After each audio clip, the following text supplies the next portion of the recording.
Hello, you retards and screwheads. Welcome to another exciting edition of my show.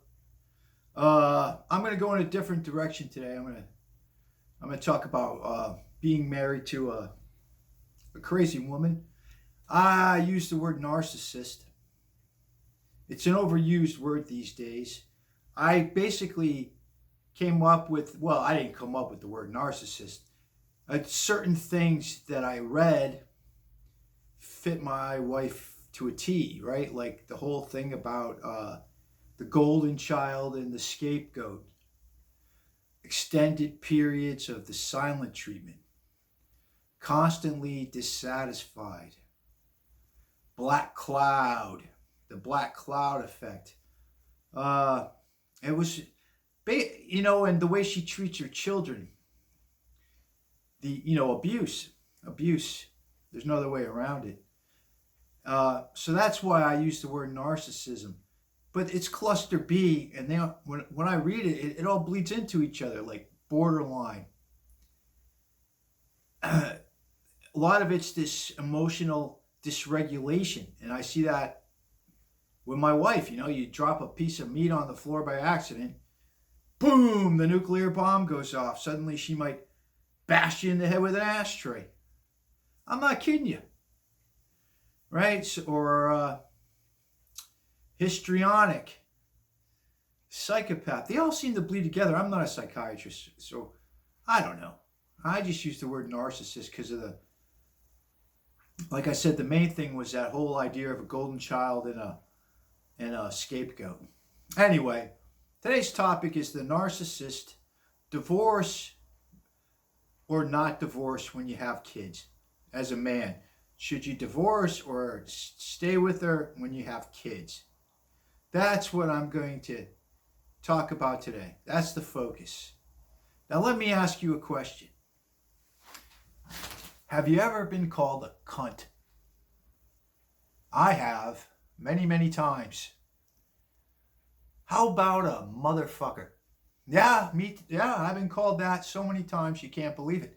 I was a public school teacher in America, and most of the kids were okay, but about 10% of them were pretty messed up. And sometimes they call you a cunt or a motherfucker, or I've been called a cocksucker, right? It was part of the job. So I never took it personally, and I just worked there, right? So I would say, please, little Timmy, don't call me a cunt or a cocksucker or a motherfucker. Now I have to write an office referral and report you. It was that kind of thing. It was part of the job. It's like a nurse. You got to see blood. But the person who calls me those words the most is my wife. I kid you not. I'm not joking here, right? I remember one morning when I was with the scapegoat. Let's call my oldest son. I don't want to give his identity away. Let's call him Ted. Ted was 13 years old, and me and him were living in one apartment. We're living in South Korea. My wife's a Korean, and Ted is the scapegoat. And we were separated, living in one apartment. And let's say my other kid's name was Sam. Sam was his younger brother, and he's the golden child. And my wife would refuse to drive Sam to school. She would say, you have to pick Sam up, or Sam's not going to school. And what are you going to do? I picked him up. And let me tell you, she was so vindictive sometimes. To punish me, she would keep Sam out of school for 2 to 3 weeks at a time. I'm not kidding you now. In South Korea then, and I still think now, is very liberal when it comes to school absenteeism, right? It's setting up more social alarms now, because a couple years back, they started finding dead children. Now, I'm not saying South Korea is a very safe country, but you gotta, when a kid disappears from school for a couple of years, you gotta at least go look. And they were finding all these dead kids. So they're a little bit more strict than they were. But she would do that. She'd keep them out for 2 or 3 weeks as punishment to me, to get to me. It was ridiculous. And so anyway, I go to pick Sam up. We take him down. I take him downstairs, and we lived in a small. She was living in an apartment that was on the 5th floor. And I'm walking him to the car, and she's leaning out the window, calling me a cunt. Right? Luckily, it's South Korea. Maybe she thought people didn't understand the word. Most people understand the dirty words in English, but and she's screaming it, "Hey, you cunt!" And it was just one of those things that would happen. This emotional volatility, all right? This rage, and now other things would happen too. I'm just going to tell you other things that you can expect if you marry a crazy woman. For instance, when I was living in the other apartment,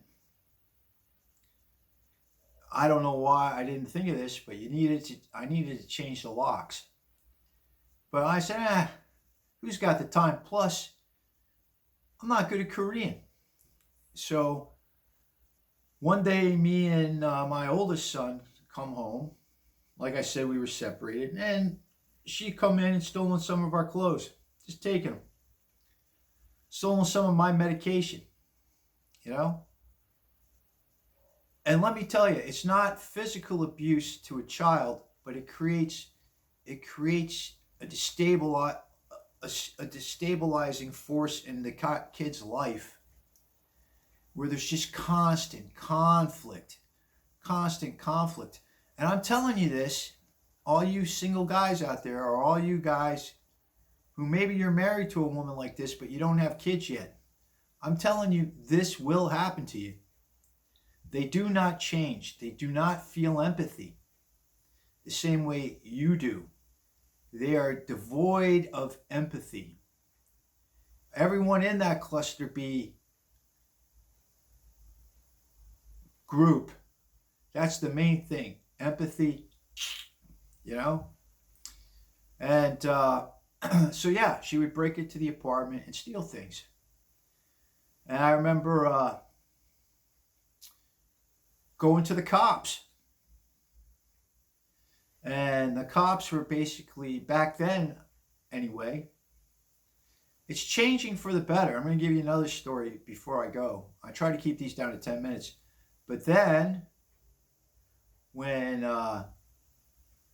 my oldest son was about, this is, like I said, he was about 12, 13 years old, we go to the police station, they kicked us out. Hey, that's not our problem. You have to go deal with that. Don't bring that crap to us.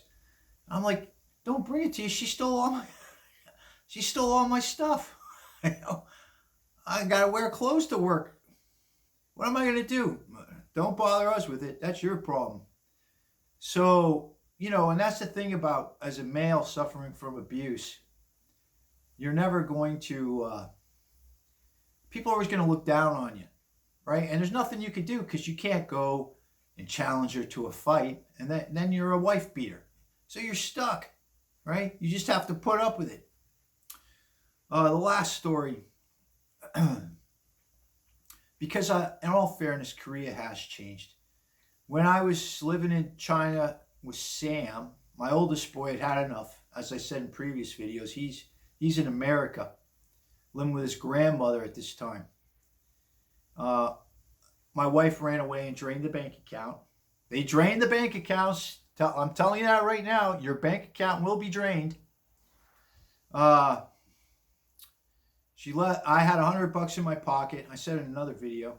And then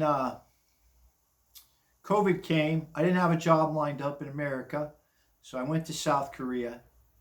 And we're all living in an apartment, my wife included. Although I knew she was going to leave again, and life would improve that when she left. That's what narcissists do. They discard you, which is fine. Trust me. That's what you're hoping. You're hoping they go meet somebody else and torture them. Anyway, so we're sitting there and she goes into one of her hissy fits, a rage-filled episode, and she starts throwing away all the groceries into the trash.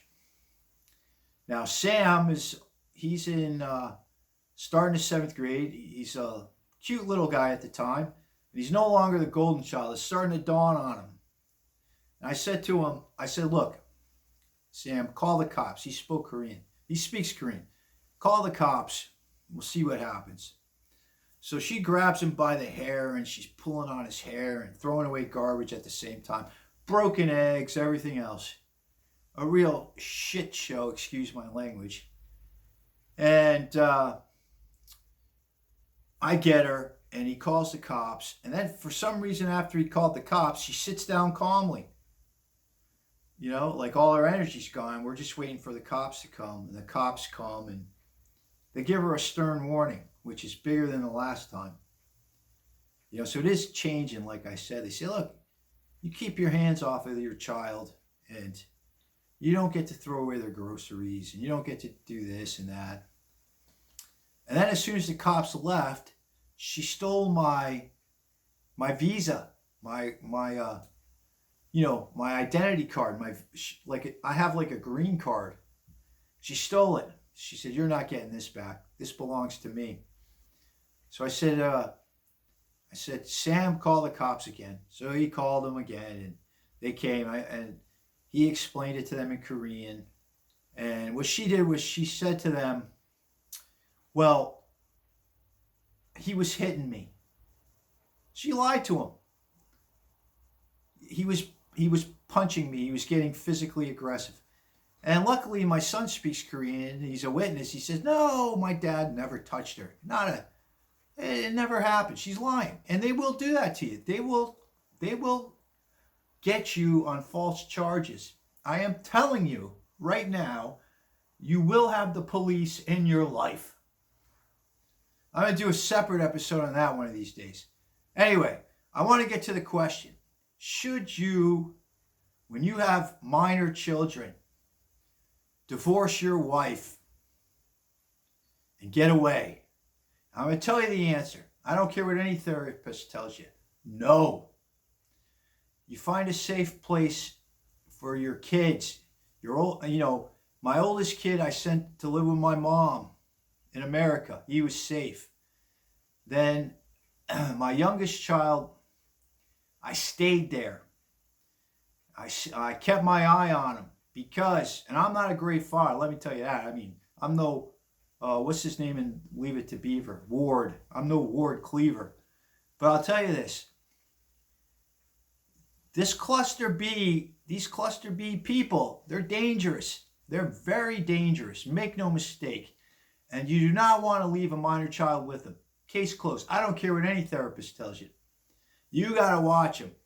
And let me tell you, even though he was the golden child, and the golden child is, when you look at these YouTube videos, they're often an object of scorn. They're not an object of scorn. They're being abused. They shouldn't be an object of scorn. They're going through abuse. You got to keep your eye on them. Then when they get to a certain age, like right now, Sam is 16, and we're going to take off. We've had enough. She can't stop us now. You know, the cops aren't going to say, oh no, he's got to stay with her or whatever. He's old enough now. We're out of the woods. All right? So anyway, do not leave your child if you're with one of these women. No, no, no. That's my opinion anyway. Anyway, it's almost 14 minutes. Who's going to watch this? Anyway, I'm leaving. And I want to say to you, if you like this, press like. If you want to subscribe, press subscribe. And God bless you. I hope your day is wonderful. Bye-bye.